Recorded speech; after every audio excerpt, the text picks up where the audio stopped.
Hello, welcome back. Or if you're new, my name is Delian. This is the channel where we explore becoming the main character of our own stories, which I think we're all here to do. And one of my favorite ways of being able to understand who we are as the main character of our own lives is through astrology. And today I'm going to go through Pluto, through all of the signs slash houses, or if you have been following along, I often call the houses rooms. Just because when I look at your birth chart, what I see is the house of your personality and then all of the astrological houses as rooms. So if you are following along with the astrological guide that I created, then if I say houses, what I mean is rooms. And just want to clarify that. Okay, so today going through Pluto, I want to talk about how I look at Pluto, the energy of what I think Pluto is, and when I'm looking at somebody's chart, just some of the first things that show up for me. Pluto is the planet of transformation. It rules death, it rules power, it rules your sexuality, especially in terms of embracing the depths of who you are. So when I look at Pluto, what I tend to see is like, okay, where are you here to transform in your own life? And also, when you go through transformations, what is that going to look like? So based on where that lines up in the house of you, it's going to tell me a certain story about who you are. And I really love Pluto, but I also find Pluto to be the trickiest planet to talk about because most of us, like, this is where we can have some friction within ourselves because transformation is not easy, right? When we read a story and the character goes through that transformation process, it is hard, right? Like the phoenix rising, you have to let a version of you die in order to be transformed into something new. And I'm going to go on just a short tangent here. And I'm not going to say all of this perfectly because I am not studied in this. I am just somebody who is very interested in it. But it's essentially the neuroscience of being able to change your internal narrative and upgrade your system, which is essentially what I consider transformation. And the idea is that we have, through experiences, through the natural way we look at ourselves and life, which I think you can figure out a lot about through what your Enneagram type is, so you can go check out those videos. But essentially, we have a patterned way of being, and this is what most of us call identity. This is who I am. However, just like everybody, a lot of times that identity doesn't always work. You don't get the life you want just by behaving and being in the old system, the old story, or the same story. But we have, as human beings, real reluctance to moving out of those comfortable patterned stories, even if they're not serving us. And so this is why I like talking about Pluto, because Pluto, I think, tells us how we can lean into that transformational energy of upgrading our systems and what it's gonna potentially feel like when we have to let a part of us go.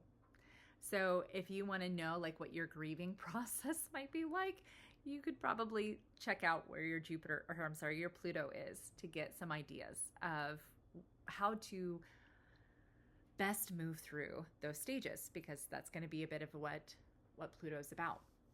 I also think it's the most intense planet. It's the most deeply feeling planet because it's not just talking about our emotions and how we feel safe, which is how I look at the moon.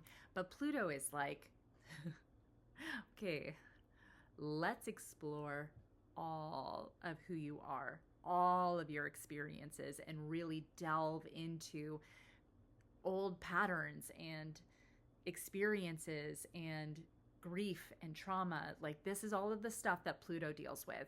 And so it's a lot. It's a lot. What else do I want to say before I continue on? I had something else, but now it's disappeared. That's okay. It'll show up if it needs to. I'm actually going to do this video backwards. I'm going to start with Pluto and Pisces and work down to Aries, just because I think it changes up the energy a little bit. Obviously, there's going to be timestamps down below, so you can go click on the Pluto sign that is yours. And also, if you find this valuable, please like, comment, and subscribe. I always forget to say that in the beginning. But anyway, if you're still here and you haven't clicked on your timestamp, yeah, likes, comments, and subscriptions make this channel,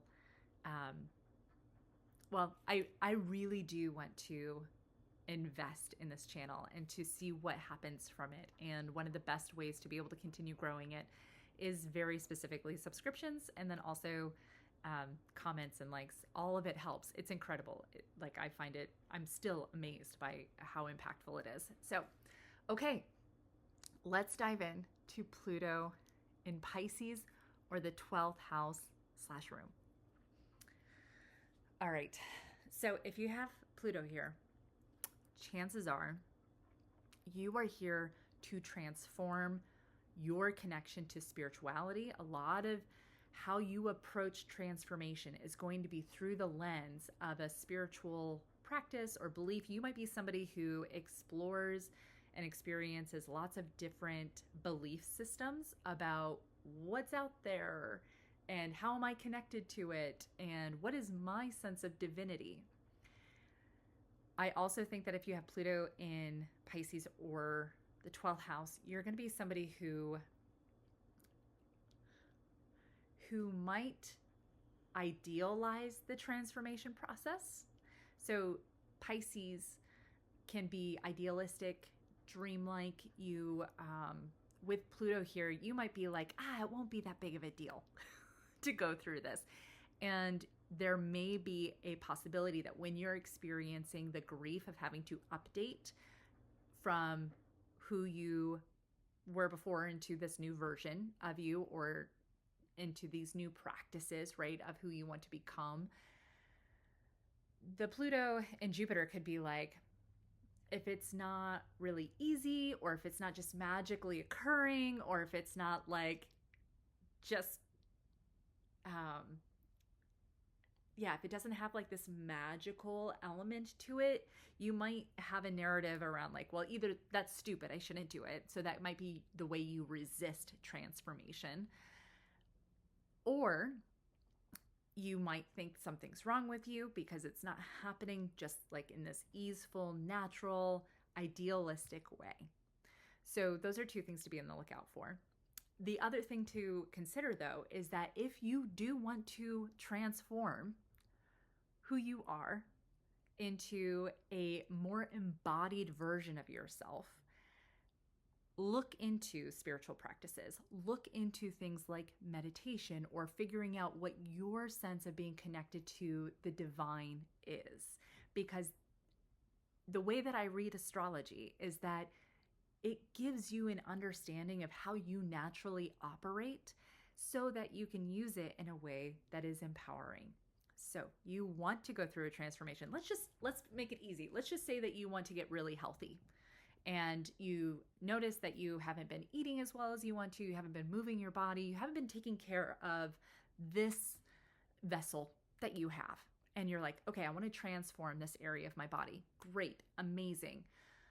If your Pluto's in Pisces or the 12th house, then I think approaching that transformation through the lens of, oh, I am a divine being.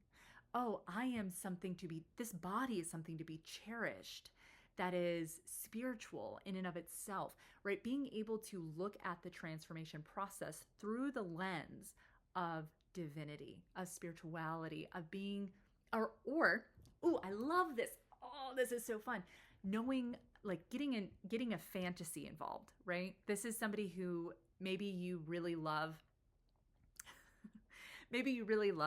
romantasy books, and you have a female main character in mind, and what you decide to do is you want to go through a similar training process that you know that the character goes through in their story, and that you're going to let yourself feel like you're in that book, in that fantasy, as you're taking care of this, your body, and transforming, going on this transformational journey, right?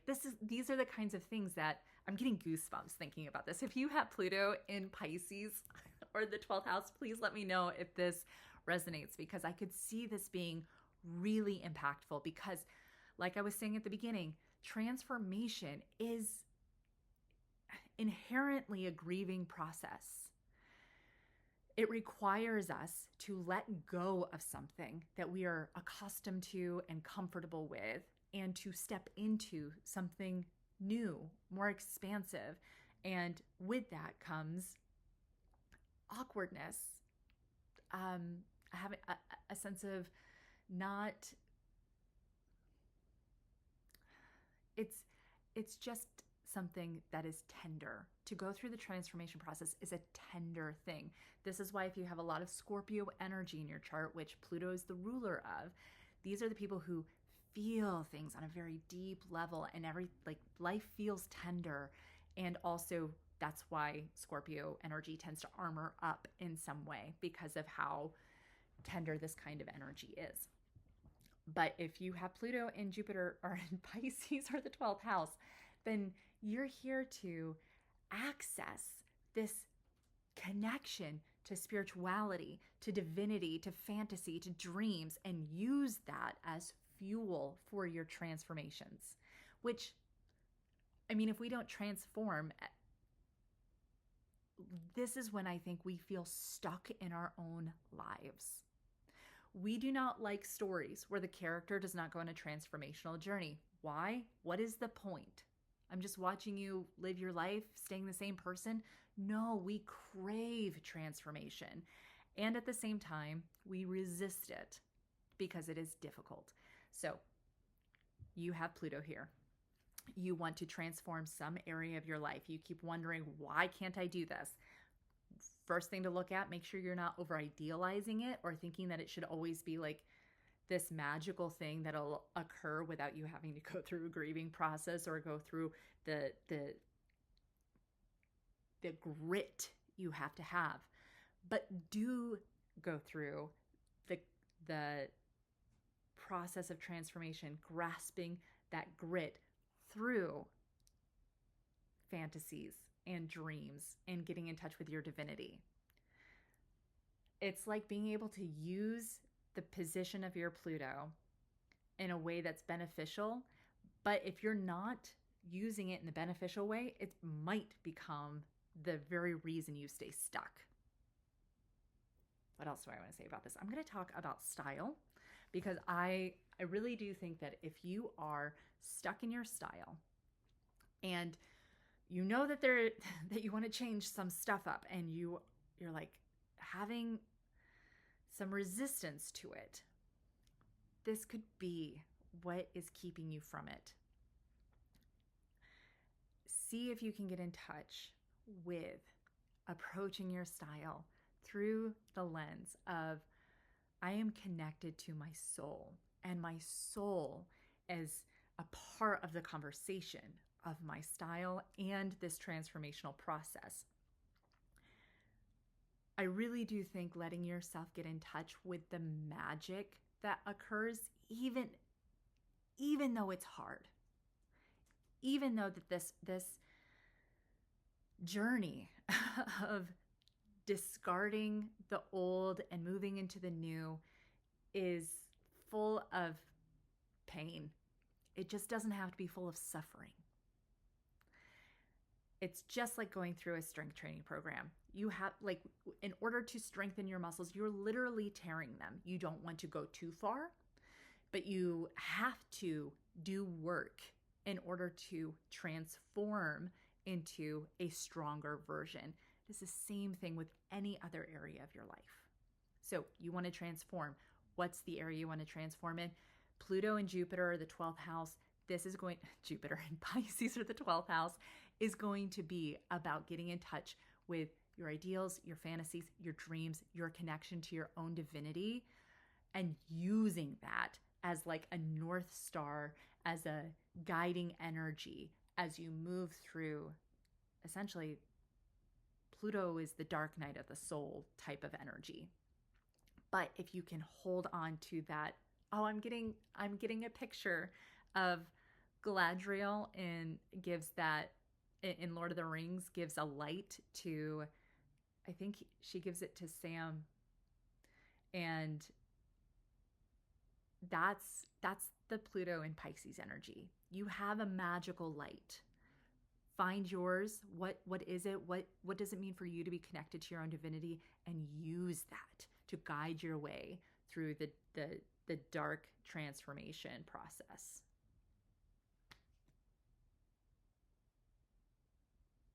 And accept that it's going to be hard, and that's a part of it. I think that Pluto here is like, why isn't it easy? And it just doesn't get to be, and that's okay, right? It's not supposed to be. We wouldn't watch that story. We feel more satisfied when we truly move through the hardship. But you're supposed to do it, I believe, if you have Pluto here, in a way where it is soul inspiring. And I love that. And in terms of your style, like, see if you can get in connection with what is your soul desire? What does it mean for you to be in touch with your own divinity? And let me know if it works. I would love to hear. Leave a comment. Okay. I'm going to take a sip of coffee, and then we're going to go into Pluto in Aquarius in the 11th house. Pluto in Aquarius in the 11th house is going to be all about transforming through community, specifically in ways where you're elevating humanity. So I could imagine that a Pluto here might be somebody who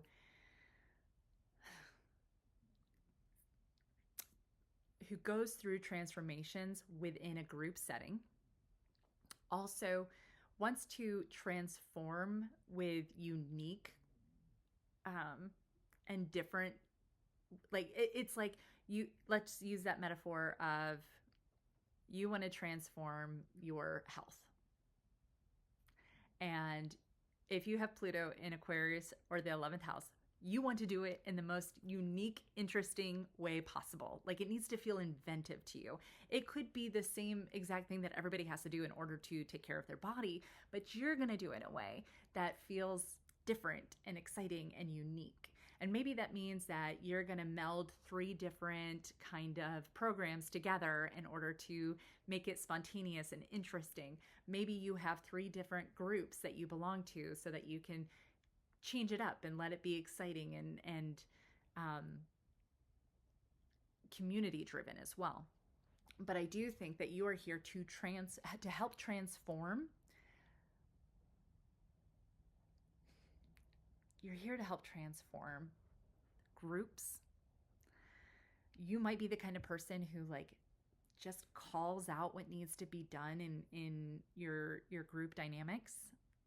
You might be the person who goes like, you know what? I see what's going on. It's like if a community group has a soul, you're going to be the person who can tell what's going on that nobody is talking about. And you might be the person who's here to talk about it, to actually say, hey, I see what's going on. I know what needs to happen. Let's get it out in the open. Let's communicate. Let's talk. Let's explore this together so that we can transform together in order to experience this transformation that we want. I do think that Pluto in Aquarius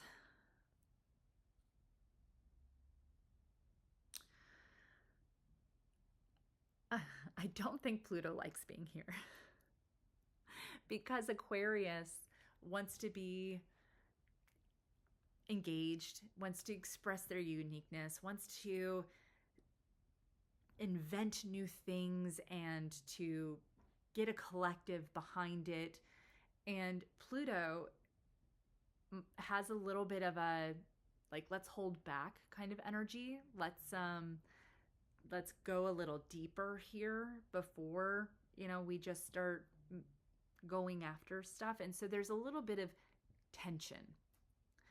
And in terms of your own transformations, what I am getting a sense of, that if you have Pluto here, you may resist transformation on a very deep level. Like, you might transform lots of things on the exterior a lot, but in terms of like really updating your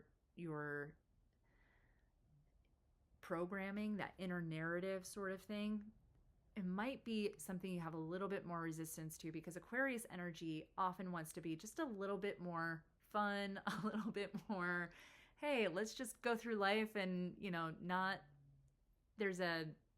not wanting to go into the emotions of everything so much. And Pluto requires that. Pluto says, oh, no, we are going to go there. That's what you have to do in order to truly transform. You have to get to the root of how you feel.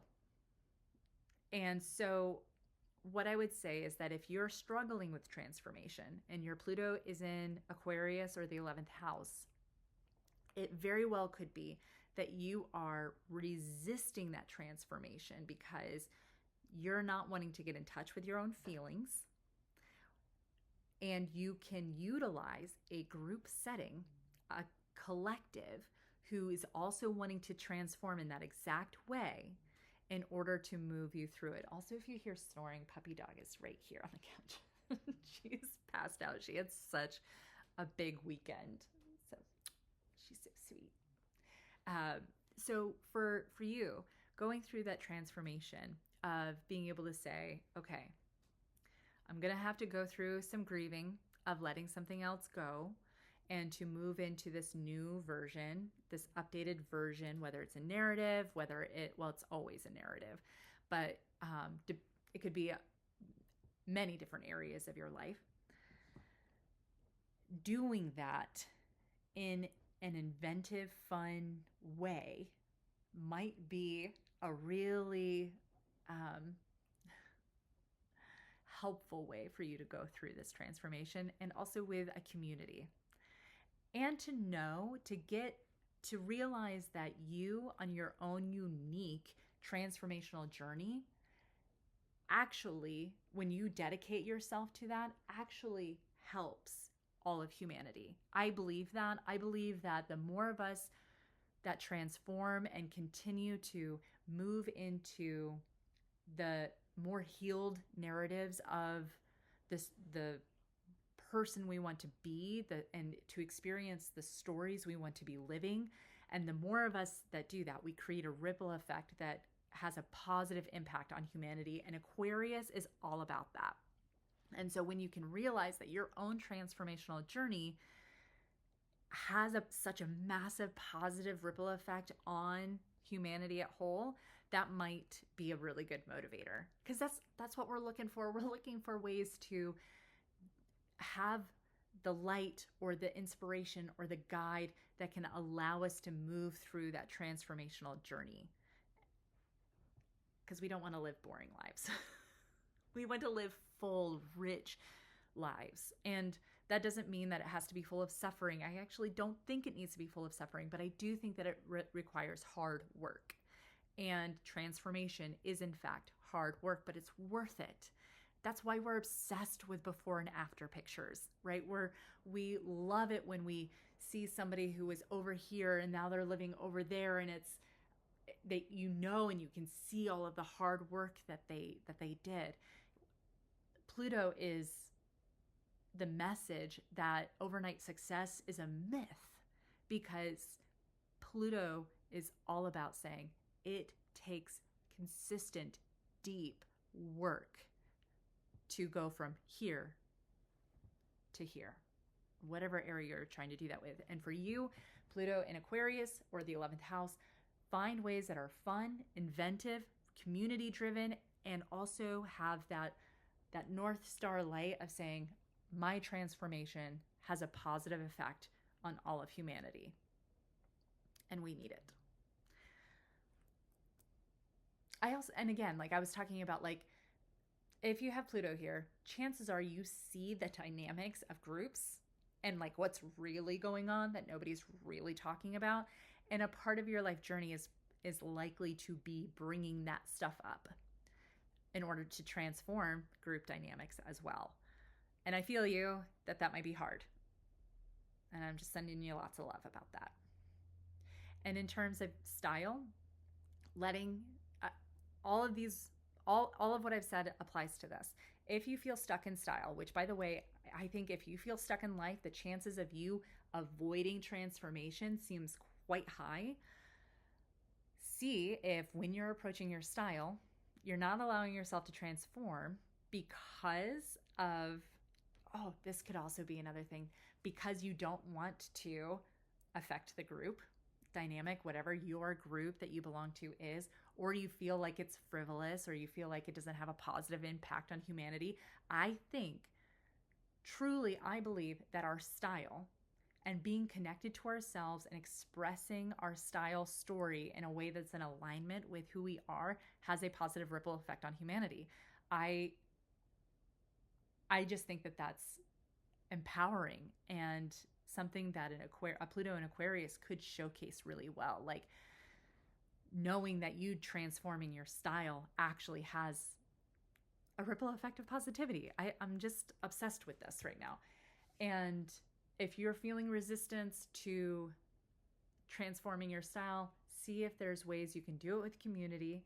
See if you can implement that narrative of saying, you know what, this has a positive effect on more people than just me. And see if there's something fun and unique in the way that you can approach your transformation. Yeah, I like it. Let me know. Let me know if you have Pluto here in Aquarius or the 11th house. I'd love to hear about how you might have already used your transformation energy. Because here's the thing. I think that a lot of us naturally use what's in our birth chart already, but being able to put words to it, being able to understand it, and being able to then have more ownership and authorship of how we use it, that's what I'm all about. That is empowerment. So let me know. Let me know if you've used it, how you've used it, or how you plan to use it. I'm excited. All right, let's move into Pluto in Capricorn or the 10th house. Transforming through the lens of career, achievement, duty. I think that Pluto here is going to be somebody who's like, I'm going to transform the way that I approach my own path of success. I think that if you have Pluto and Capricorn, the chances that you've had a couple different careers is pretty likely. And that your biggest transformations in life have come through career shifts, vocational shifts. It doesn't have to mean a job, just things that you are dedicating your life to, creating mastery around, and what you tend to devote your hard work to. That's what Capricorn energy is. And with Pluto here, this is where you might tend to experience natural transformation in your life. And also where you have the ability to say, it like your vocation may show you the depths of your soul. I'm trying to think of a good example here. If you are in a career or a vocation or pursuing something and you start to meet friction around it not being in alignment with your ability to continue updating, because remember, Pluto is about transformation, where that is the process of being able to go from here to up here. And your career might be the thing that's sending you the messages of, hey, we're not being allowed to transform. We're going to have to do this other thing in order to allow ourselves to continue moving through a transformational state.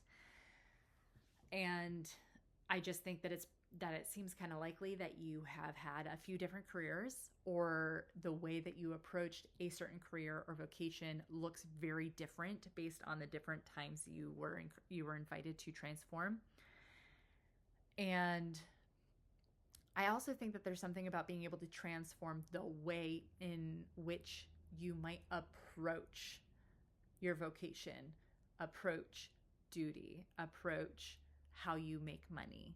And so that's something just to have in your thought bank account. Pluto here is asking, well, if you want to go through a transformation process, and I've been using the example of, let's say, getting healthier, and the way that it might be helpful for you to go through that process of transformation might be to say, okay, this is going to help me on the mission I have to have mastery over this area of life, or to have achievement in this area of life, or this is going to be what creates discipline for me in the long term. And being able to approach your transformation. I actually think that Pluto and Capricorn, it does pretty well here, because Capricorn understands that things take time. So does Pluto. And so here it's going to be like, okay, going to dive deep, delve deep, and knowing that that isn't just going to happen in a blink, knowing that it's going to take effort. The only thing that may be a block is that Pluto requires you to understand your deep, deep emotions. Capricorn's going to find that inefficient. That, like, the narrative that Capricorn is going to have is like, emotions, no need for those. We have work to do. But the invitation here is to be able to go, okay, wait. In order to get to the success that I want, I need to be connected to myself. And Pluto is going to help you do that. Pluto is going to be like, yes, let's go deep. Let's understand how all of this works. And when you can do that, then success is sweeter. And yes, it may take you a little longer than your original plan to reach that success, although maybe not. When you get there, having done that Pluto transformational work, it will be sweeter. It will actually have that feeling you want it to have.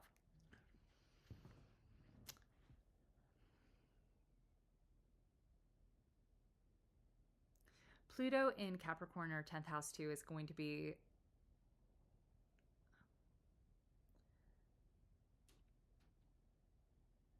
there's something here about seeing Pluto in the 10th house or Capricorn that says,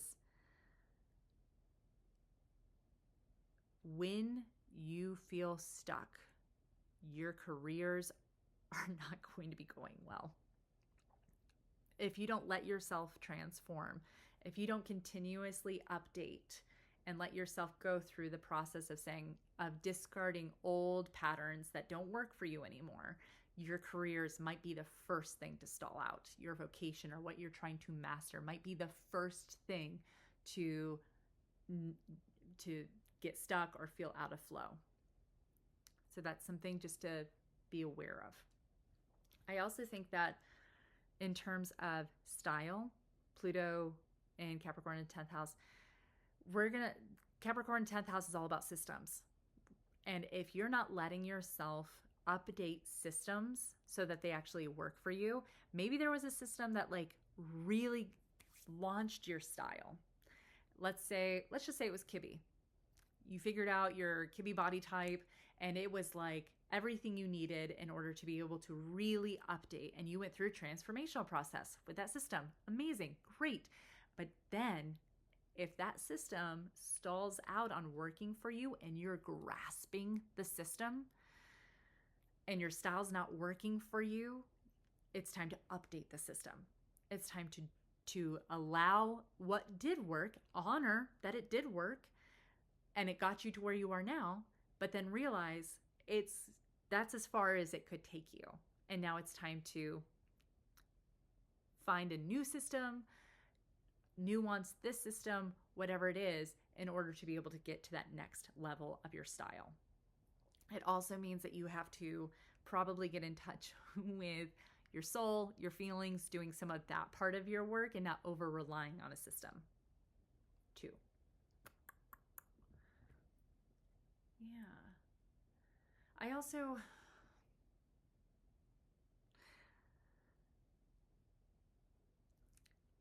when you go through a transformational process, especially when you're doing it intentionally, which is what I love using astrology for, is to get way more intentional about things. And you're like, okay, I'm going to go through a transformational journey. This is what I'm going to do. Create a structure for yourself. And allow that structure to get nuanced as information shows up, but create a structure, create a system, and follow the path. That I could see being really helpful, because sometimes Capricorns don't want to update. They want to just stick to the plan that they originally had, and then just they'll work harder instead of updating the system to get where they actually want to go.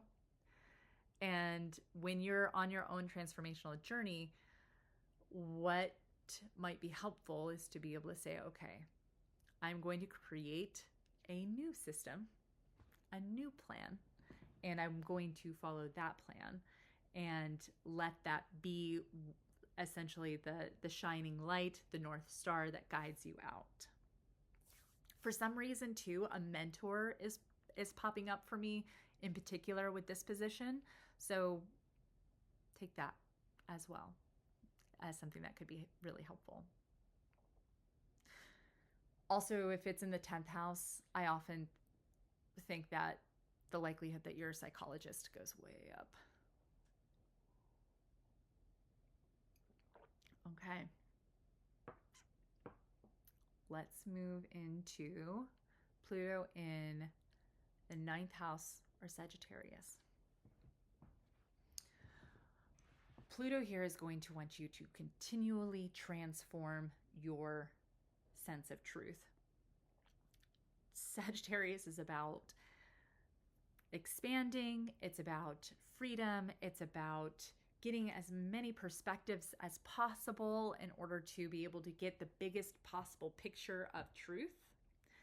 And with Pluto here, it's going to be like, okay, if you get stuck in certainty, Jupiter or Pluto is going to be like, I can't do that. It's so the likelihood that if you have Pluto here that you have gone through lots of different belief systems, I think is pretty high. I think the likelihood that if you have Pluto here that you have experienced at least a lot of opportunities to explore the world at large.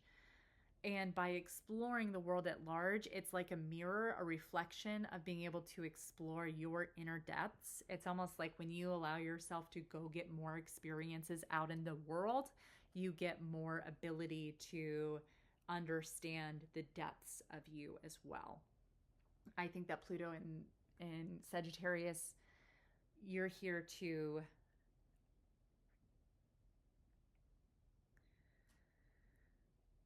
it's always hard. Like I don't think Pluto likes being in Sagittarius. So if you have Pluto in Sagittarius, I think that there's friction with transformation because Sagittarius can potentially view transformation as like getting stuck because you have to put in work. You have to be diligent. You have to be committed to a certain process. There's also grief that's involved in the transformational journey. You have to let go of something, the old version of you, with honor and respect and love and tenderness, but still you have to let go. And that process, I think for Sagittarius energy feels a little bit like, nah, I just kind of want to keep doing my thing. And Pluto's like, well, you're not just going to be able to keep doing your thing without actually going in, figuring out who you are, how you are, and what you need to let go of. Like the rest of life is going to continually feel less and less fun if you don't let yourself go through the transformational processes. Now, with that said, when you choose to go through a transformation, which I think is ideal, I think that you can utilize that sense of adventure, that sense of freedom, that sense of expansion by saying, okay, yes, I realize that I'm going to have to do dedicated, difficult inner work of going inside my soul and figuring out all of the stuff that's in there. And I'm going to imagine that as an adventure. I'm going to imagine and let myself know that this process, as difficult and as heavy and burdensome as it can be, I'm going to say, yes, this is act 2. This is act 2 of the story. And in order to get to that end result where everyone's experiencing freedom and excitement and triumph, this is the work I have to do. And so it doesn't, you can realize that it's not here to make you stuck. It's actually here to launch you into freedom, launch you into more exploration, more adventure. And so that's something that I could see being a helpful tool, like a narrative tool while you're going in transformation. I've been using the example of health, going through a health transformation. So let's say that you have Pluto and Sagittarius and you're like, I want to get healthy. And the way you can use your Pluto Sagittarius energy is by saying, okay, how can I make this an adventure? How can I make that? Maybe it's like, you know what? I'm going to go hiking every weekend, and or I'm going to have, 5 different types of classes and experiences that I'm going to go to. Whatever trips your trigger around having new experiences, having adventure, feeling free within the transformational journey.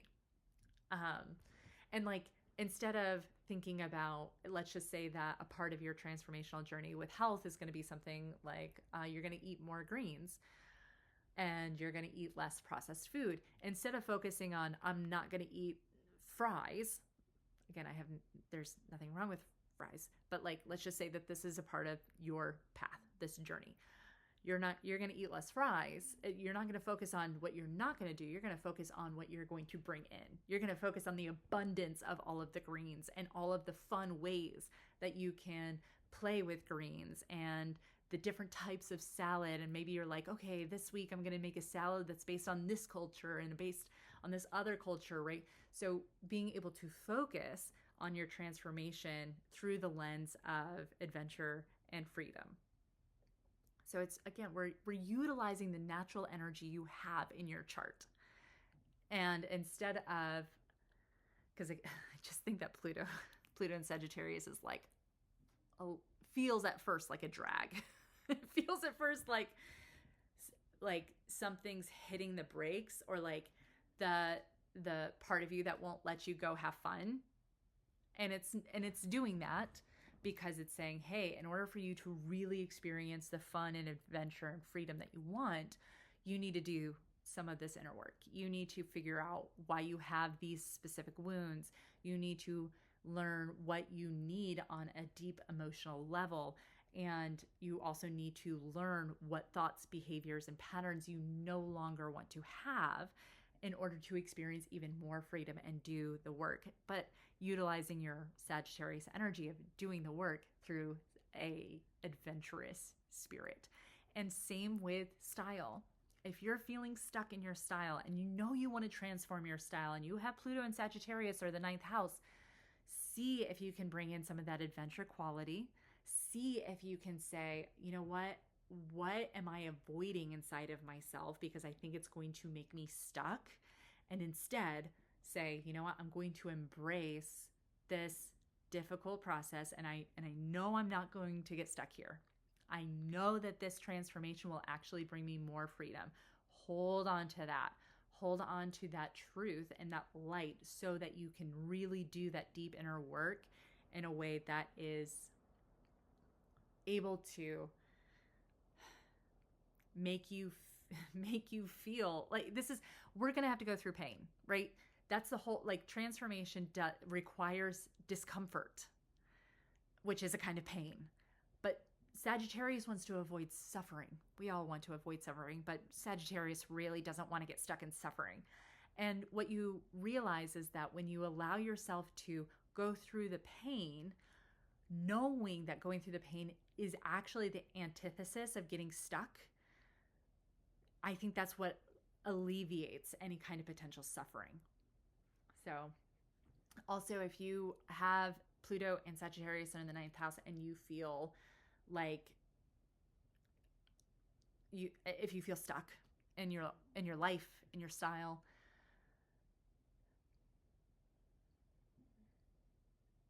allow yourself, or I would say that the invitation of Pluto here is to say, I know you want adventure. I know you want freedom. This will be the path to freedom, is allowing the transformation.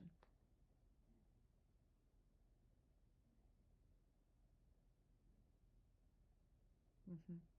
Let me know if you have Pluto here in Sagittarius in the ninth house and what your thoughts are. I'd love to hear it.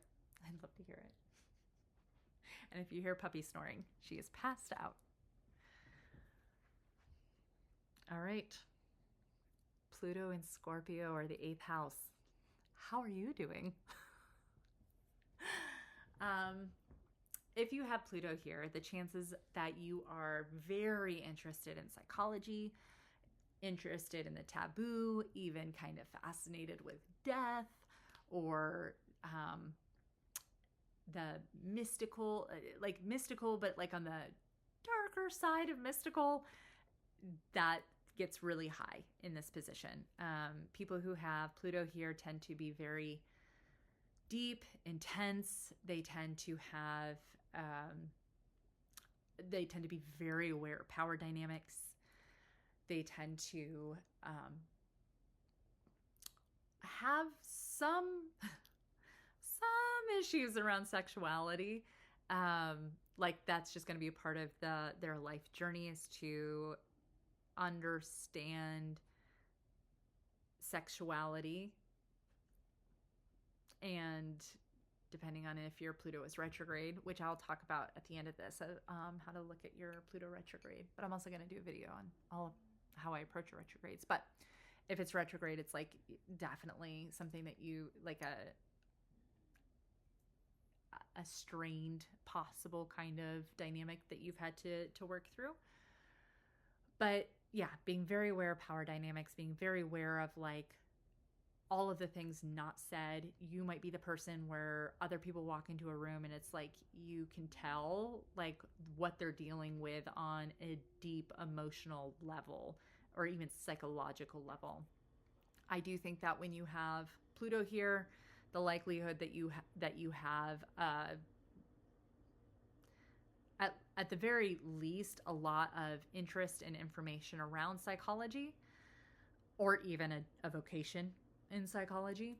There is a natural darkness you might have, a natural, again, intensity or moodiness that can occur. But what Pluto does here, it's like you are here to continue, like out of all of the Pluto placements, this is the one where it's like you are here to transform, like that death, birth, the birth, death, rebirth cycle is just something that could be a continuous pattern that you're acutely aware of in this lifetime. And so hopefully that just normalizes that, like that's just a part of the ride you signed up for this time.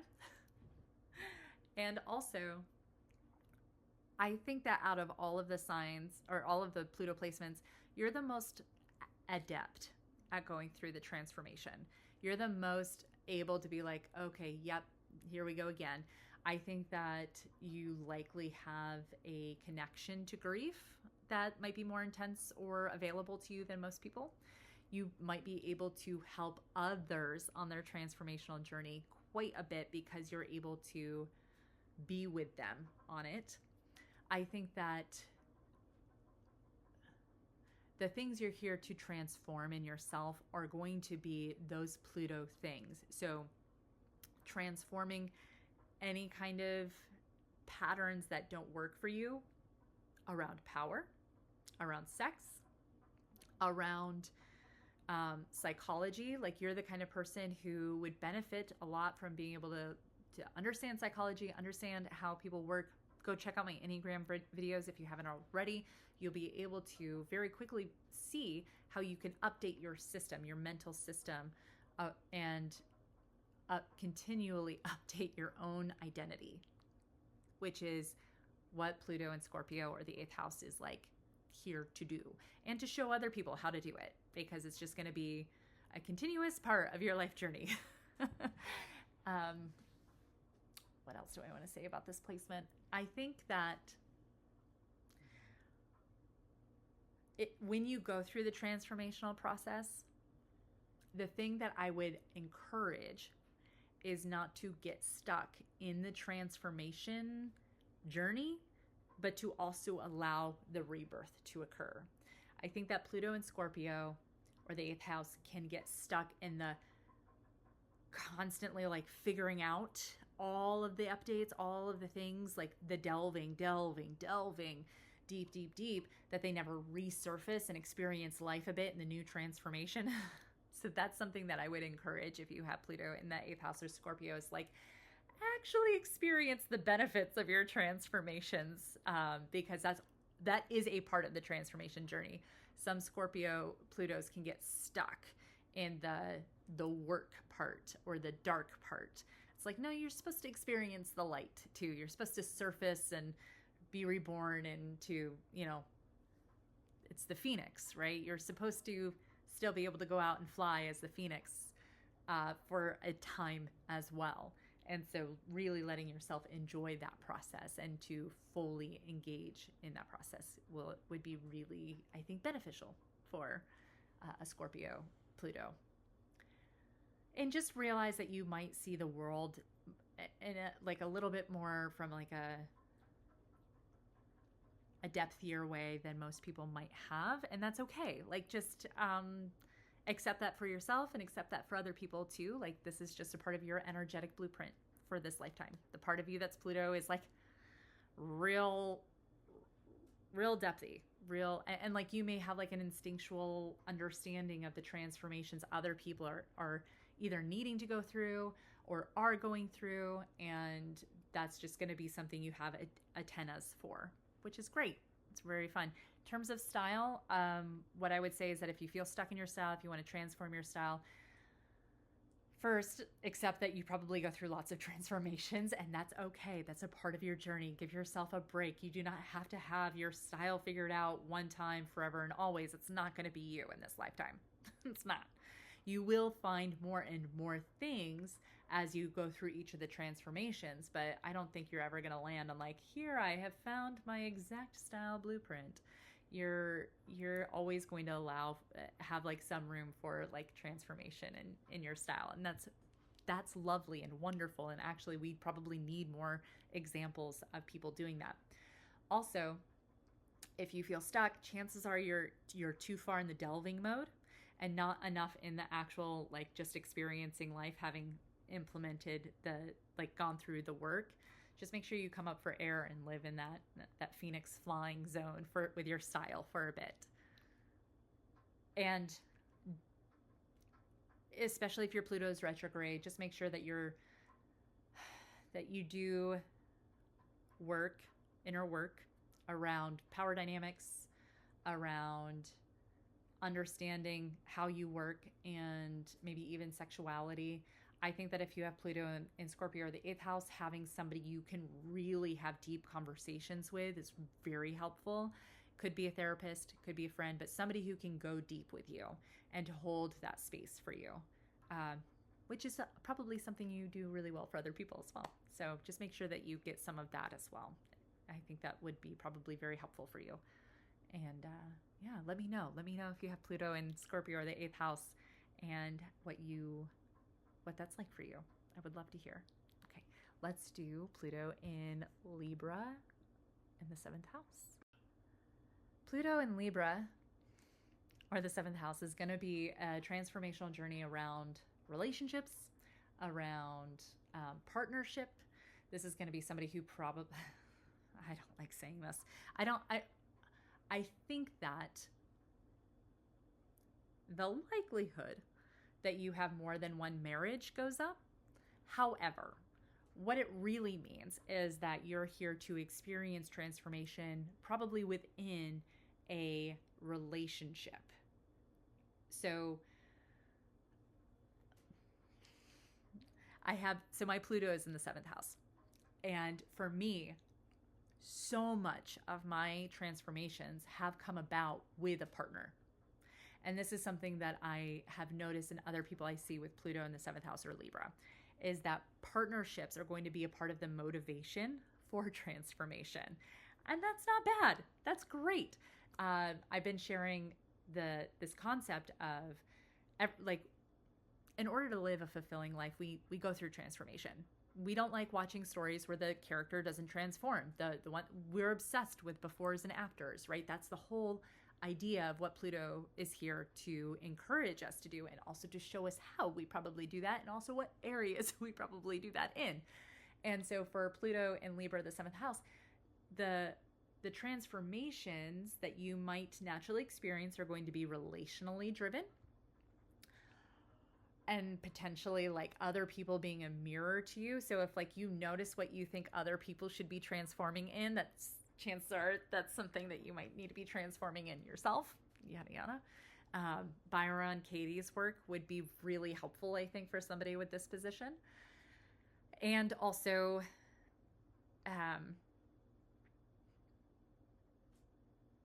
being very motivated but to transform in order to have deeper and deeper and deeper connections with people. And if you notice that your connections with people are not, if you're feeling stuck in them, chances are there's something about you, them, or the two of you together that's here to transform. And that's beautiful. That's wonderful. Like being interdependent in the transformational journey, I think, is something that's a gift. So that's something to just be aware of. I also think that you're here to transform how people step into their own roles as advocates, and to realize that you are here to be an advocate as well. What you're here to be an advocate for, I'd highly recommend going and looking at your Venus placement. I've done a video on the Venus placements in the houses, but essentially it's the beautiful thing that you fight for. And it's probably something you instinctually fight for. And when your Pluto is here, you are transforming how people think and see and relate to that thing that you're willing to advocate for. Beautiful, wonderful, I love it. And so when you intentionally decide to move through a transformational journey with your Pluto and Libra, one of the things I would recommend is finding somebody to partner up with in it. Find somebody who also wants to go on that transformational journey, somebody that you can connect and commit with through that. That could be very helpful, because remember, Pluto is dark, it's deep, it's dangerous, it's hard. Transformation is hard work. And really what we want to do, this is what I want to do, is to move through that transformation process that we know will be hard, that we know will be difficult and painful, but we want to do it in a way where it's intentional and where we can dispel the suffering that can happen. And I think that if you have Pluto and Libra, one of the ways you can dispel some of that suffering and to feel buoyed through the difficulty of the transformation is by having a partner, is by being committed to that transformation with somebody else. So let's use something really silly. Let's say that you know that for your own health, you need to start going to bed earlier. Like you're the kind of person who, if you're not careful, you have FOMO at night. And so you stay up until 1, 2 o'clock in the morning, but then you have to be up at 7 in order to make sure that your life works, and you're not getting enough sleep. And you know you need to transform this area of your life in order to have the life that you want, the story you want to experience. Instead of just doing it alone, which is hard, you might really benefit from going to somebody and being like, hey, maybe they start talking about having the same problem, and you're like, you know what? Let's do this together. Let's be accountability buddies. Let's text each other in the morning or at night, or like just see if there's a way we can encourage one another to do this hand in hand. And this, I think, is like really good for a Pluto and Libra or 7th house soul. Like it's being able to go through the transformational journey without it being so full of suffering. Yes, hard. Yes, painful. Yes, you have to grieve something that you need to let go of. But being able to hold on to the Libra inspiration as a way to move through the process, I think is just so good. I also believe that if you have Pluto and Libra, the seventh house, you're probably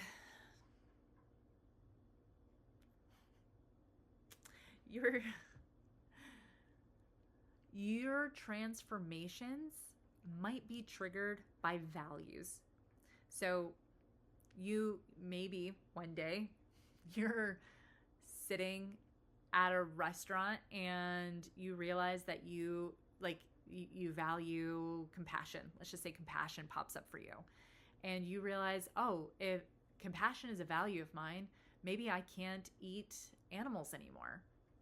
And so the transformation is instantly like it happens like this because the decision to move through the transformation process happens like this because your values are triggering the transformation.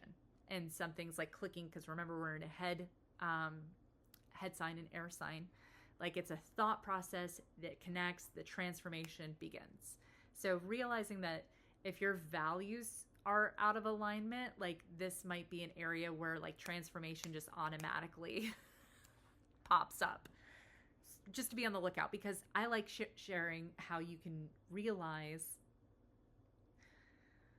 how this energy might be working inside of you so that you can be aware of it. So if you've ever been like, wow, I decided to go through that transformation like that, and you realized looking back, it's because you had a value like click in your head and the transformation begins. This could be really interesting, I think, for somebody who has Pluto in Libra or the seventh house. What else do I want to say about that?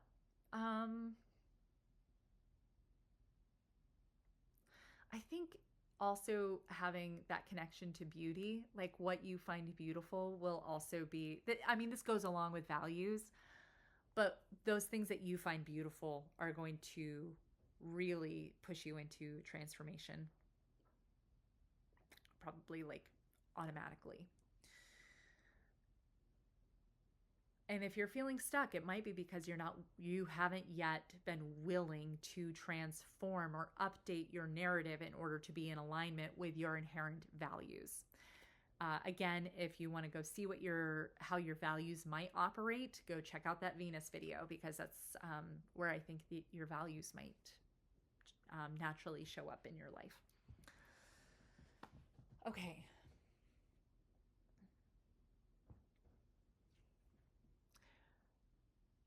I think for style, if you're feeling stuck in your style and Pluto's here and you're wanting to transform your style, I would say finding somebody to do that with could be really helpful. Like just knowing that you're in relationship with somebody going through it together.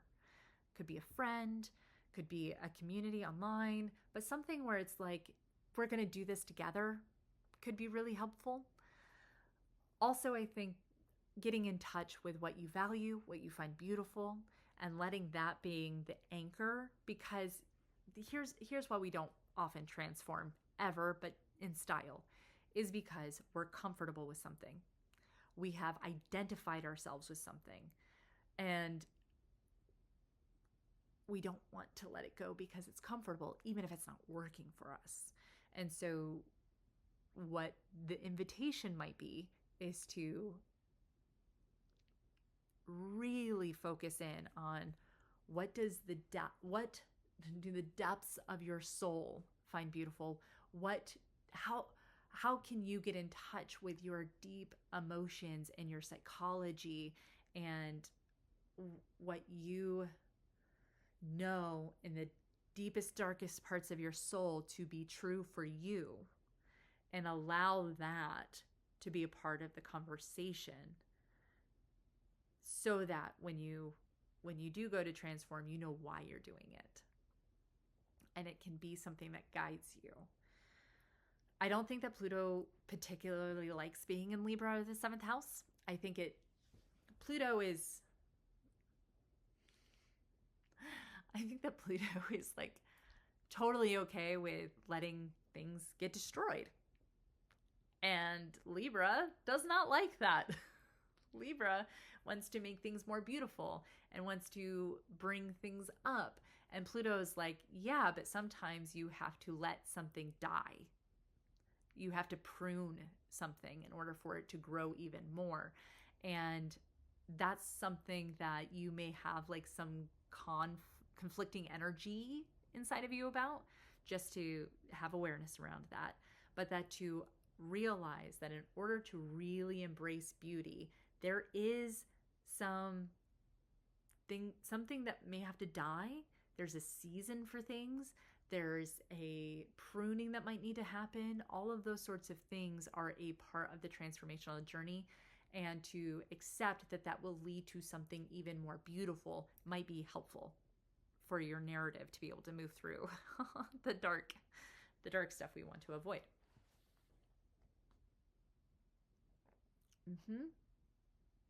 Yeah, let me know. Let me know if you have Pluto in Libra, the 7th house. Hello, hi. And how I'd really love to know, do you find that you have like automatically gone through big transformational journeys because of relationships, whether they're relationships you wanted to stay in or relationships that were like, oh God, that's not working, right? Whatever it is, like they were somehow the big light bulb for you to go through the transformation. I'd love to know. Let me know in the comments. So, all right, let's move into Pluto in Virgo, or the 6th house. I think that Pluto actually is okay here because Virgo, again, we're in an earth sign. We're willing to work hard. There's practicality. Pluto is like, this is going to take time. The only thing that can happen is that Virgo might not want to be in touch with their own stuff, their own depths. I think that Virgo, all the earth signs in particular, would rather be just a little bit more focused on like what's efficient and what's practical and like how can we like let's just keep moving forward. But Pluto here is going to have the invitation of going, okay, like yes, in order to be the most effective, efficient, practical person, you have to know what's going on inside of you. You have to understand your subconscious, because otherwise your subconscious is going to, you know, if you're not aware of it, it's going to pop up in weird ways that you're going to have to be like managing and stuff. And so the invitation for Pluto in Virgo is going to be like, okay, in order to be the most practical, you actually do need to get in touch with the depths of yourself. And so that might be a good narrative to like just kind of bring into the conversation there. But I think that Pluto in Virgo is like really good at seeing problems and problem solving. Because Virgos are like really, I think, conscientious of what's practically happening around them. And they're very aware of like, this is what has to get done in order for those practical things to happen. And so there's this, with Pluto, it's almost like, okay, I can see why this is not practical or why this isn't working in the way that I want it to. And so they're able to transform their environments really easily. I want to say that if you have Pluto in Virgo, like your ability to like do house design stuff goes like way up. Like, or you're a craft or a hands-on person, or like you're the kind of person who decides on a whim that you're going to transform your kitchen and you're going to do the work yourself. Like that's something that I could see happening for Pluto and Virgo. Because it's like, is life working? And specifically, is life working like on a day-to-day practical basis? And if it's not, which I think Pluto and Virgo is going to be super aware of, there might be like, okay, then I'm just going to do what it takes to transform that area of my life.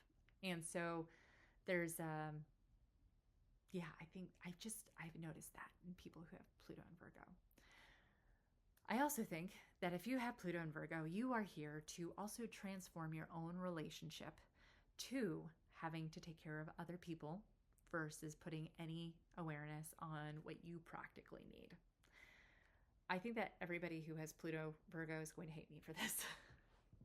But essentially, you might be the person that like is taking care of everybody else's practical needs so that they can go through transformation, so that their lives can get better, so that they're supported and emotionally cared for and have the space to go through their own transformations. And you're also probably going to have to go through like some kind of transformation, which may, if you're not careful, happen because of a burnout of taking care of everybody else. But essentially, like, you have to put your own psychology into the equation. You have to understand your own inner workings. You are here to transform your own identities, which is what Pluto invites us to. And so being able to realize that you are not here simply to be, and I'm sorry that this is going to be so abrupt, you are not here to be a servant to other people. You are not here to carry everybody else up the mountain of transformation. It's not your job. You are not here to, I think Pluto in Virgo or the sixth house is the most likely to take on other people's life karma, because they're like, okay, I see that this person is going through stuff. It looks hard. I can see how I can practically step in and take care of this. And then they're suddenly spending their life taking care of other people's transformations. Not your job. You can be a good space for people. You can show up practically for people on their transformational journey, but it is not your job to be the transformational force of their life. That is you to do for you. And so when you look at your own self, your own life, and you ask yourself, okay, what do I practically need? And a lot of that is going to come back to your body, your health. And because Virgo in sixth house, I look at as your body, your health, how you practically like take care of this vessel. And you're probably going to go through transformations around how you actually approach your own body, your own health, your own practical lived life. And doing so in a way where you're not sacrificing those things for the sake of other people's transformations. Sorry, not sorry. Okay. I also think that if you have Pluto here in Virgo, you may go through several physical transformations. I think that if you have Pluto in Virgo, you might be a really good coach for other people, because you may like inherently be like, okay, yeah, in order to go through this health journey, this health process, this is what it's going to take. Like, it's it's being very conscientious, I think, of like your body and what it's going to require in order to get to this after, from before to after. And I think, I'm thinking of the people I know with Pluto and Virgo, I feel like they've gone through like specific phases of being like really dedicated to their own health. And I like that. I think that's great. So if you have Pluto here, let me know if you've gone through different like health stints, or if that's just something that has always been a part of your life. I think that if you have Pluto retrograde, and again, I'll talk about Pluto retrograde at the end of this video, that those health things came up earlier in your life. Like, you could not avoid it. I think that that's very possible for this particular position. And in terms of like when you do choose to go through a transformation process, letting yourself realize that it's a practical thing for you to do, even if it's gonna quote unquote set you back on like practical things that you want to accomplish. In the long term, it's going to be more practical to have experienced and really gotten in touch with how you operate, who you are, what does it mean for you to be in touch with all of the dark parts of your soul. And by dark, I do not mean bad. I just mean those things inside of us that we tend not to want to look at. That's it. That's all the darkness means. The things that are harder to see.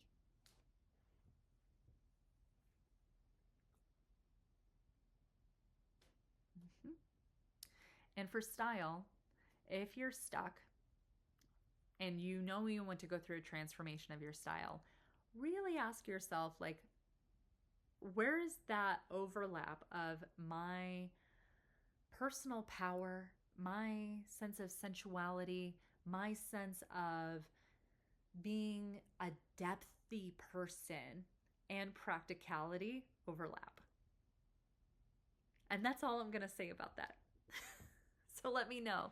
Let me know if you have Pluto here in Virgo or the sixth house. I think this is a very interesting, very interesting location. So let me know how that is for you. All right, let's move into Pluto in Leo or the fifth house. I think Pluto likes being here too,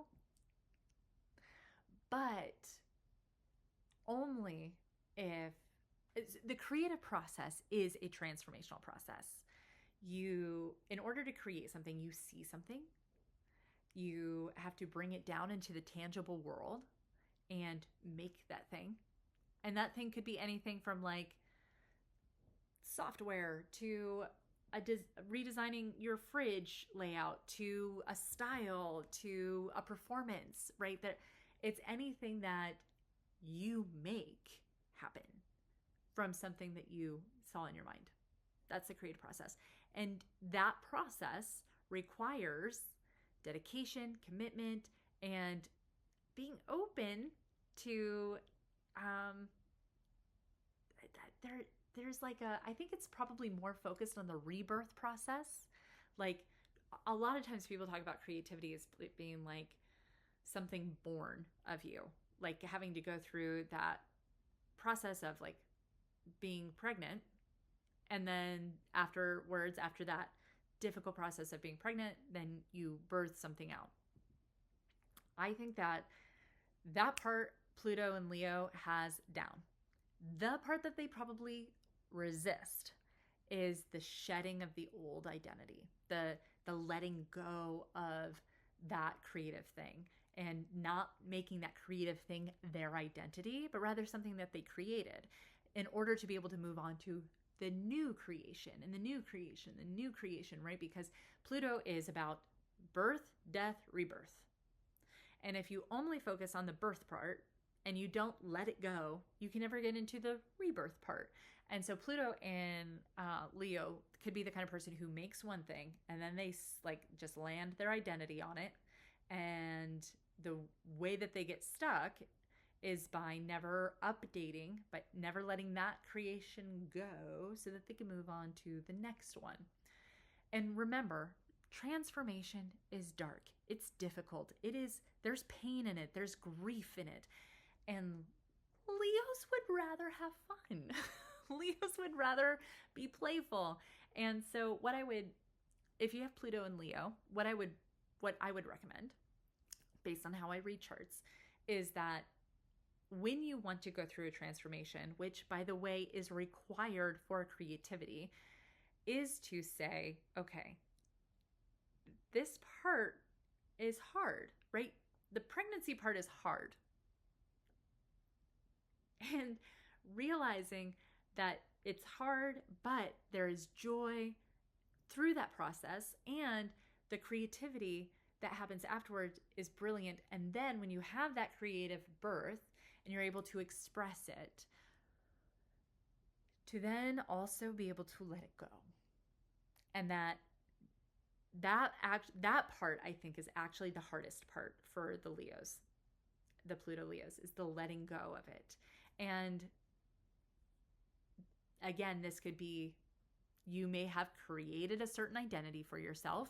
It could have been really brilliant for when you needed it. And now it's like your life feels stuck. Chances are it needs an identity update. But you created this cool identity. You don't want to let it go. But it's no longer working for you. You see the vicious circle here. Puppy dog is sleeping and dreaming and running in her dreams. So if you for Pluto Leo, what the invitation is to trust that there is joy and playfulness also in the letting go of what you created in order to go through a new creative update, to go through a new thing that you get to make.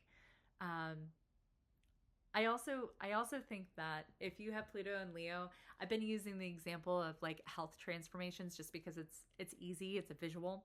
So let's just say you want to go through a health transformation and you're over here and you realize what you want is over here, and in order to get to that thing, you have to let go of whatever you've created thus far. Honor it, be tender and loving with it, but let it go so that you can start moving through that creative process. And when you go through, let's just say that your goal is to get a bunch of muscle, you want to build up your strength. Pluto and Leo is going to be like, okay, how can I do this in a fun, creative way? How can I let myself find joy while going through this? Maybe you have the best playlist. Create a brilliant playlist for your workouts. Maybe it's you start an Instagram for just you and some of your friends where you express like your workout pictures every day and you guys share and talk about what that creative process of building this strength looks like. There's being able to incorporate creativity into your journey of transformation and joy and playfulness is something that I think is going to be really beneficial. And to realize that in order to get into, I really do think that the benefit for Pluto and Leo is that you inherently have this sense that the part that most of us avoid, which is the doing it part, is not the part you avoid. I don't think. You can let me know if this is true. I think the part that you avoid is after having, let's just use that transformation. You land in the transformation, you built the muscle, you're there, it's amazing. And now you just want to make that last forever, potentially. You never want to let that go. You never want to say, oh, you know what, but now I'm going to like do this other creative thing. And maybe like you did strength training and now you want to do cardio, or maybe now you want to do Pilates or yoga. Like letting go of the thing that was fun that you did create is that's the part that I think is the invitation for you to do in this lifetime, because it might be the thing that you resist more. Because I think that you inherently know that the creative process is like, it's hard, but it's fun. And there's joy and there's playfulness in it, which I'm finding this really fascinating. I do think that this is a different expression of Pluto than most people experience. So if you've ever felt kind of weird about how you approach transformation, it's like, this is like what everybody else is struggling with. Like, that's not my problem. Like my thing is over here.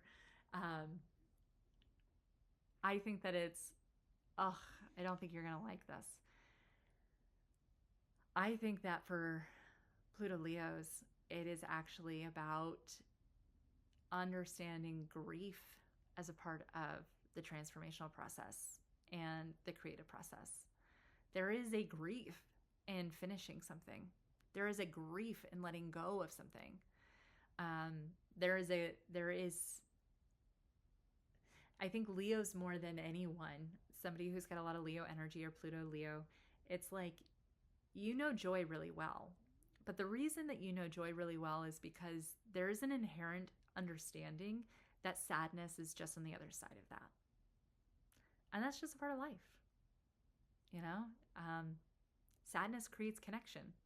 Sadness spurs us into using our creativity to lift others up and to make other people feel seen and connected, which is wonderful. So just realizing and accepting maybe that the sad part of the transformational journey actually has joy too. Let me know. And in terms of your style process, if you feel stuck, if you want to go through a style transformation, see if you can use playfulness and creativity as a part of it, but also see if the reason you're stuck is because you're not letting something go that you made that was already really cool, but no longer works for you. So yeah. All right. Let's move on to Pluto in Cancer, the fourth house. Your transformation journey often might have started pretty young through familial dynamics. I think that Pluto in Cancer or the fourth house is going to be very aware of who belongs to who, why, what's psychologically going on in the family, what does mom think, what does mom feel, and like really understanding the importance that mothering has on one's psychological self. Now, mothering can happen from any gender or any person, even. You can mother yourself. But Pluto in Cancer, the fourth house, is going to be just really acutely aware of it, I think. And I also think that in order to go through a transformation process, a Pluto in Cancer needs to feel mothered, needs to feel nurtured, needs to feel like they belong somewhere, because transformation is scary. Transformation is dark and deep and can feel like it may never end. And a Cancer Pluto needs to feel like there's somebody holding them. Now, that could be yourself. We can learn how to hold ourselves and to choose to belong to ourselves. And also, other people can do that for us. And if you want to go through a transformational journey, which, by the way, I think you do, because in order to live a full life, we go through transformations. The transformations actually are happening whether we like it or not. We just might get stuck in a certain stage of the transformation if we don't let ourselves go continuously through the cycles.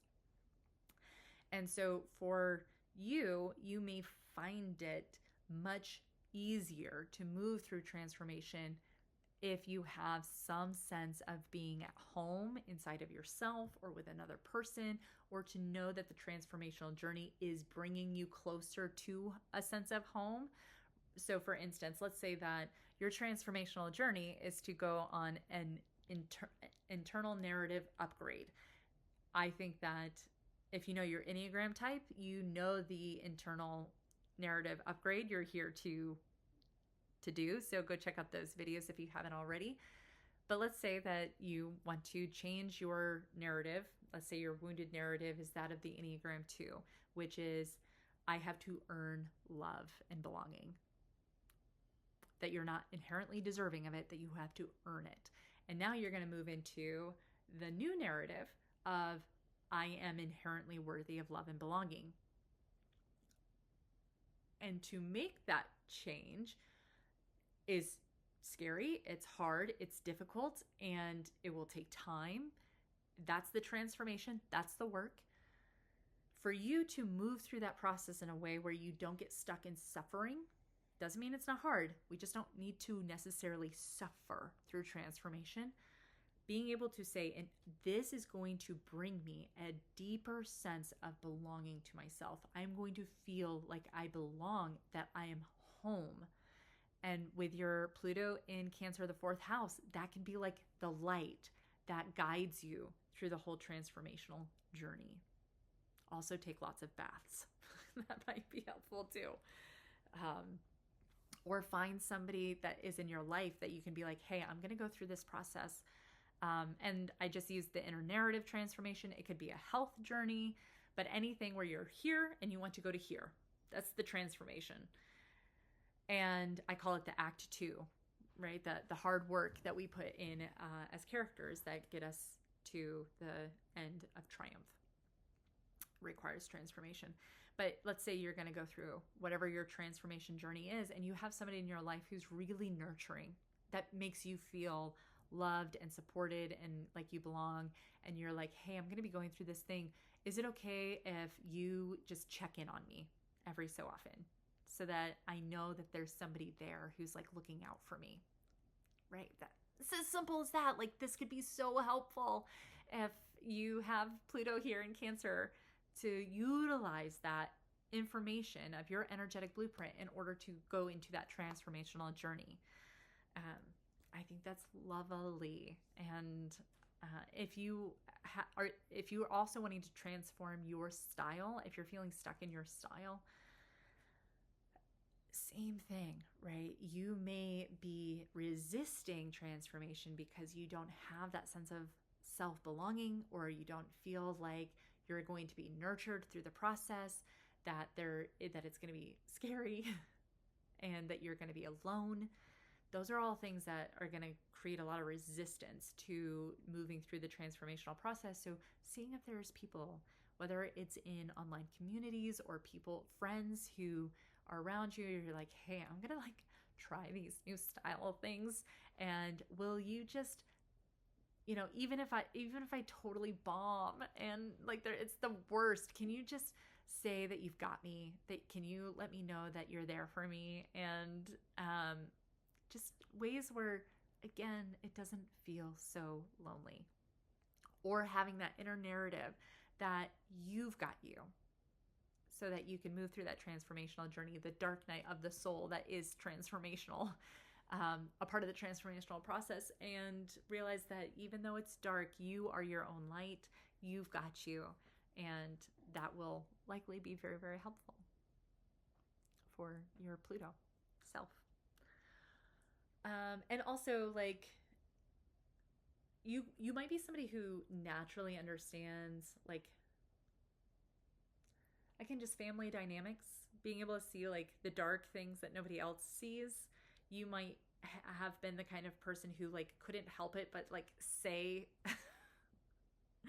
say the things that everybody else was avoiding in like family of origin context. So just want to throw that out there too. All right.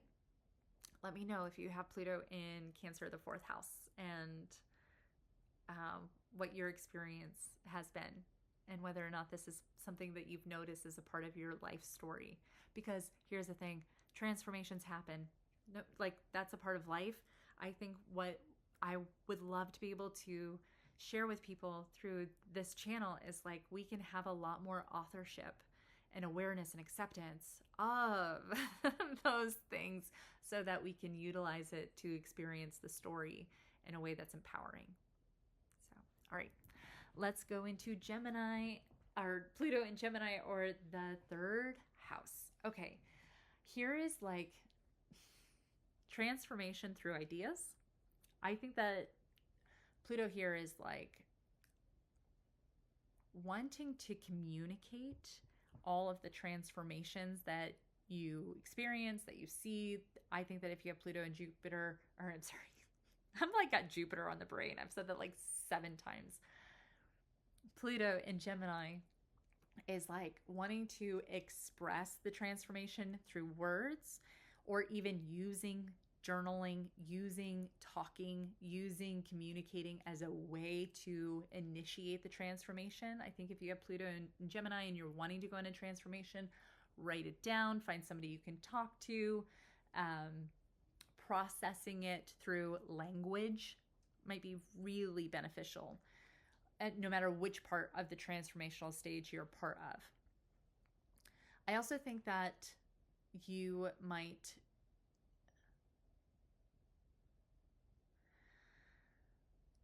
So Gemini has duality to it. Gemini is the twins. Gemini, there are 2 parts of you, is the idea. There are many parts of us, but Gemini is very aware of like having more than one self. And with Pluto here, it's like an extra level of going, oh yeah, like I have more than one me. And there's these parts of me that can transform. There's these parts of me that are here to go through different stages. And so there can be a sense of just understanding that there could be a part of you that is going through a transformation of upgrading from feeling like they're 3 years old to being who you are now, right? I think internal family systems for Pluto and Gemini could be real beneficial. If you haven't seen Dr. Richard Schwartz's work on that. Hi, honey dog. Yeah. But certainly transforming through mental processes could be really good. I think that if you have Pluto here, you might be really good at being able to notice what you're thinking. Like metacognition is something really valuable because you understand, I would guess, you understand that like your internal world is being experienced based on the narrative you have, based on the thoughts you have, right? Two people can experience the same thing and experience something different based on how they think about it.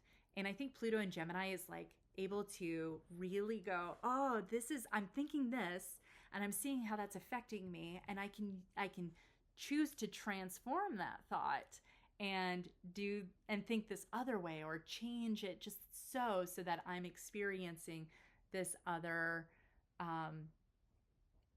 essentially being able to in real time transform your thoughts, transform your narrative so that you have a different experience. I think that Eileen Gu talks about this and her ability to have metacognition. I'd be really interested to know if Pluto is in her third house.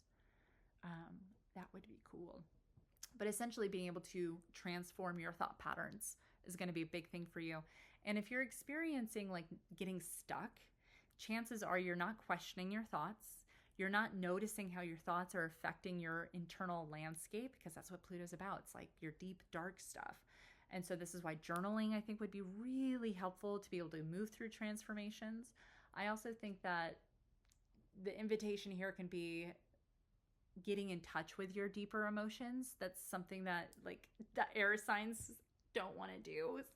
But realizing that your thoughts and your emotions are connected, and being able to journal, process out loud in a way so that you can move through transformational journeys with more ease. It doesn't mean that it's not hard. It just means that you don't have to suffer through it. I also think that you are here to potentially transform how things are communicated. So what if you want to share, I'm going to try to think of the craziest thing. Let's just say that you want to share software engineering, and you're going to do it through poetry. You're going to communicate that information through poetry. Like, that's just something that could be a really fun thing that I think that Pluto and Gemini or the third house could do, because it's like, you're going to take this information. Gemini is about information, about learning, about communicating, sharing, and maybe it's also in the 11th house of technology. And you're going to use your Pluto here to transform how that thing is communicated in this other interesting way that nobody else has ever used it or received that information. So like, those are the sorts of things that I can see with like a Pluto and Gemini, which I find very, very fun. If you're feeling stuck in your style, or if you're wanting to go through a transformational process, I would just genuinely just journal, or get somebody that you can sit down and talk to, or use your phone and like just literally word vomit everything out and ask yourself questions about how are you really feeling? What's going on in the deepest, darkest parts of you? And I will keep saying this, but dark does not mean bad. It just means those things that are hidden, those things that you avoid, things that are in closets inside of your psyche. Pluto wants you to know those things, because you cannot live a fully embodied life if you are not fully embodied and understand all of who you are. And so if there are parts of you that are in the dark that you are unaware of, your Pluto and Gemini is going to be like, let's use our Gemini skills to bring some of that into our awareness, which is brilliant. I love it so much. Please let me know if you have Pluto and Gemini or the third house. I'm like obsessed with the idea that you have like 1,000 journals. Okay, let's move on to Pluto in Taurus or the second house. You are here to transform how you approach resources, how you approach abundance, how you feel about power and abundance, about power and resources. I think that if you have Pluto in Taurus, the chances that you have potentially gained a lot of money, lost a lot of money, gained a lot of money, lost a lot of money, like that, those sorts of patterns could exist. But it's essentially like your ability to experience abundance is going to be the thing that triggers transformations. And so being able to utilize that to your advantage, I think could be really fun. I also think that you're here to transform, like your sense of abundance. Like, okay, let's just say that you have lack of abundance mentalities. Transformation for you might be really motivated by changing that narrative into a positive mental state around money or resources or abundance. And that could be, so like, I often think about like what triggers the transformation for the different Pluto positions. Feeling lack in terms of resources or abundance could be a big thing for this placement.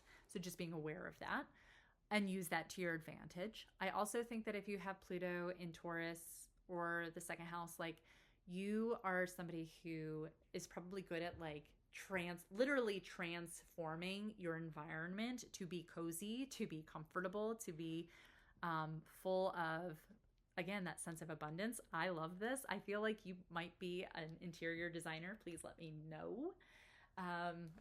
And I also think that if you have Pluto in Taurus or the second house, there's this natural ability to be able to, do you want to come over here, honey? Yeah. Puppy's very sleepy today. She had a very big weekend. Yeah. So if you have Pluto in the second house or Taurus, there's like the ability to really transform your state of abundance. Like this is somebody who when you start plumbing your depths, when you start understanding your psychology and how you work, and you're able to access those darker parts of yourself. And again, I say darker, I do not mean bad. I just mean those things that are hidden from you. When you start doing that work, I would be really interested to know if you notice an uptick in your natural sense of abundance, your actual, how abundance flows in. That would be really interesting for me. So please let me know. And if that hasn't been your experience and you practice this and like in a month you notice some like results, please let me know. That would be so cool. But certainly being motivated to transform because of where you are at in terms of resources. So use that to your advantage. If you want to, let's just say that you want to transform an internal narrative and it doesn't seem to have anything to do with resources. Allow yourself to think about how it could in fact be impacting your resources so that it can lead you through that transformational journey. So let's use health. Let's just say that you want to transform your health state. You're here, you want to be here. And you're like, what does that have to do with, how can I motivate myself to go through the pain, because there's pain, the difficulty of being committed and doing what's necessary and experiencing the discomfort of this transformation. Use abundance to motivate you. Realize that even if you got to the level of abundance you wanted, but your body wasn't where you could actually really luxuriate in it, like that's not going to be as fun. That's not going to be as rewarding. Allow the fact that truly being able to experience all of that abundance means having taken care of your body. That kind of focus, I think, is so it's such a cool way to be able to motivate you through the transformation. I also think that you might, again, I keep just seeing somebody who's like really good at flipping houses. So please let me know if that's something you do, like literally transforming houses, taking something that was lesser and making it something better, and more beautiful and things like that. In terms of style, if you're feeling stuck in your style and you want to transform it, what I was just saying, like literally be like, okay, when I allow myself to transform my style, I may experience more abundance. I may experience a sense of resources that I wasn't experiencing before, or I'll see if the transformation you need is to let abundance and that sense of being well resourced, maybe luxury, be a part of your style. That could be a thing.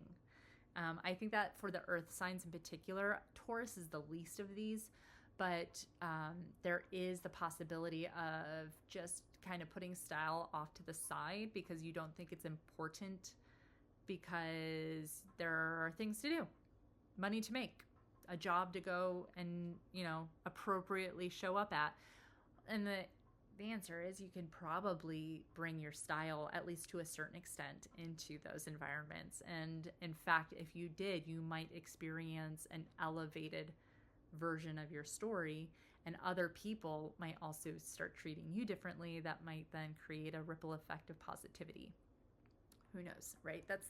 Those are the sorts of things that I think about when I see Pluto and Taurus, or the second house, especially in terms of style.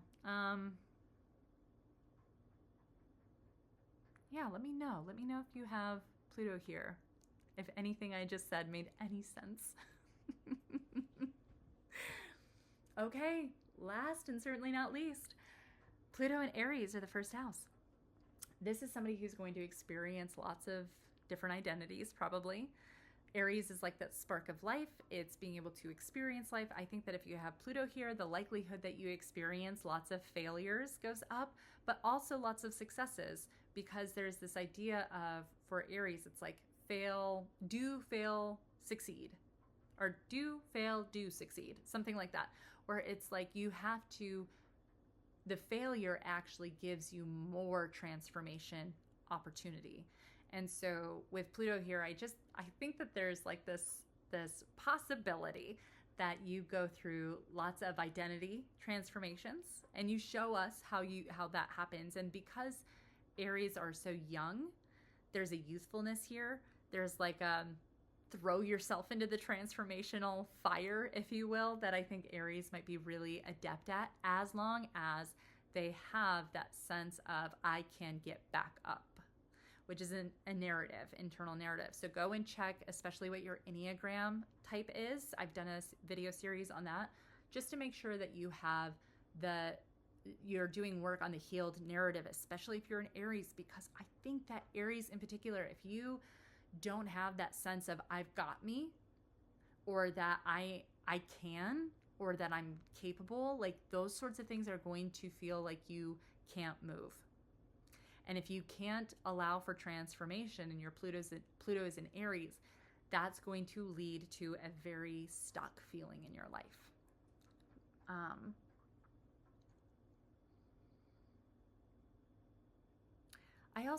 I just have this sense too that this amplifies some intensity. Pluto's intense, Aries is intense. There's Aries has a need to explore life. And with Pluto here, it's going to be like, okay, life is not just the things that are sparking my interest in like what I see, but also like what I can't see. And I think that there's a likelihood of just being a bit more, the terrain that you might go explore that sparks your interest could be that depthier, darker side of life. And I don't know if I said this for Aries already. I've been saying it for like all the signs. Darker does not mean bad. It just means those things that are hidden from us. And Aries, Pluto Aries might be like, okay, I want to know all of my identity. I want to understand all of how I work. I want to be able to go and like really explore and adventure through the inner terrain, and to be able to then transform the patterns, my identity. Because I started out here, but I want to get up here. And so I'm going to choose to go through the work of transforming. Now, I think that Pluto and Aries can get impatient. I think that if it doesn't happen really quickly, the transformation, if you put in the work, I'm going to share something so embarrassing. When I was a kid, I would do like an ab workout, like just like a 10-minute ab workout. And I'm talking to like between the ages of like 10 and 15. I do an ab workout, and after one workout for like 5 minutes, I would run to the mirror and see if I had abs. This is Pluto and Aries energy. Like it does not, like you have to work for a long time, and some of it's even based on genetics, like, but that impatience of the transformation, I think could be a big deal for Pluto in Aries. Just thinking that it should happen much faster. And like, it's probably happening faster for you than most people, but you still might be like a bit impatient about it. So that's just something to be aware of and to just understand about yourself. And then also, I would say that if your Pluto is here, like, you're supposed to, like, you might be here to show us what it looks like to go through lots of identities, to be able to go through the process of saying, hey, I was over here and now I've upgraded and I'm over here and I've upgraded again, I'm over here. And if you're feeling stuck in your life, if you're feeling stuck in your style, chances are you're not letting yourself go through identity upgrades. Like, you are the trailblazer here in terms of what that looks like for the rest of us. Again, I keep saying this, I think that looking at your Enneagram type is particularly helpful for this particular Pluto work, because it allows you to understand your inner workings, how you're wired to see yourself, and to go from an unhealed narrative to a healed narrative. And through that process, which, by the way, doesn't happen just once, like, it's continual. There's something that I think that Aries and Pluto might just be like really good at.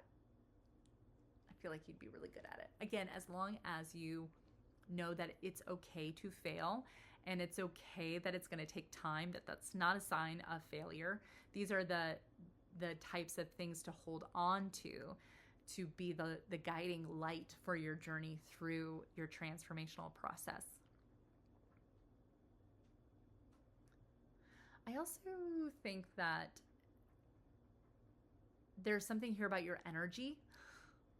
If you don't go into your inner depths, if you don't explore like all of the things inside of you, so things like power dynamics, childhood wounds, your relationship with sex, and your relationship with how you, like, anything that you suppress inside of yourself, if you don't do that transformational work of Pluto, you may feel like the spark of life leaves. And so that just might be a good signal. If you have Pluto in Aries and you're like, why don't I feel energized? Why don't I feel alive? Why don't I feel motivated? It might be because there's things inside of you that you're avoiding that you have to go do some work on. And by work on, I just mean like having awareness of. Pluto is about getting awareness.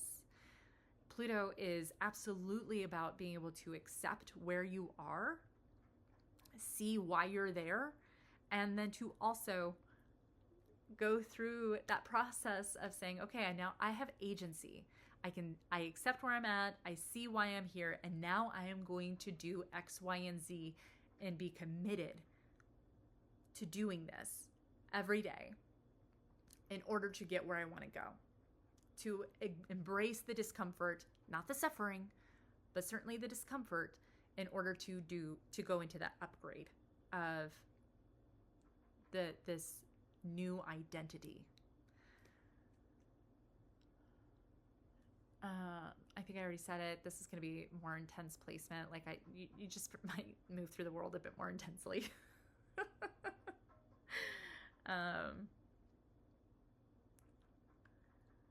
What else do I want to say about this placement?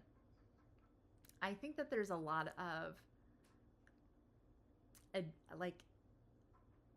I keep getting the sense that you're like an internal psychological trailblazer. And I love that. I'm here for it. I want to know all about it. So let me know in the comments. And I think I've said this a little bit, but in terms of style, if you're wanting to transform your style, and you're feeling stuck, chances are you have to do some identity work. Some sense of like, okay, I've been operating from this place. This is who I have built myself to be, and I have to face that. I have to go through a process which will include failure. Failure is not bad. You might be here to teach us how it's not bad.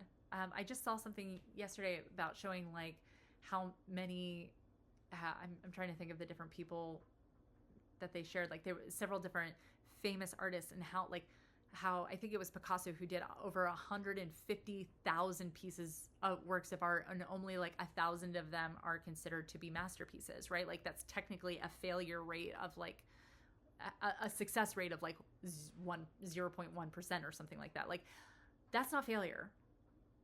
That is putting in the work. to success. And this is something that I think Pluto and Aries are just like, we need you to show us that that's true and how to do it and how to keep your, to notice that when you do that, you actually have more energy and more life and more vibrance. And that's beautiful. And I love it. Okay. Yeah. Let me know. Let me know what your experience is. Tell me your stories. I love it so much. And now I'm going to talk about Pluto retrograde, just really quick.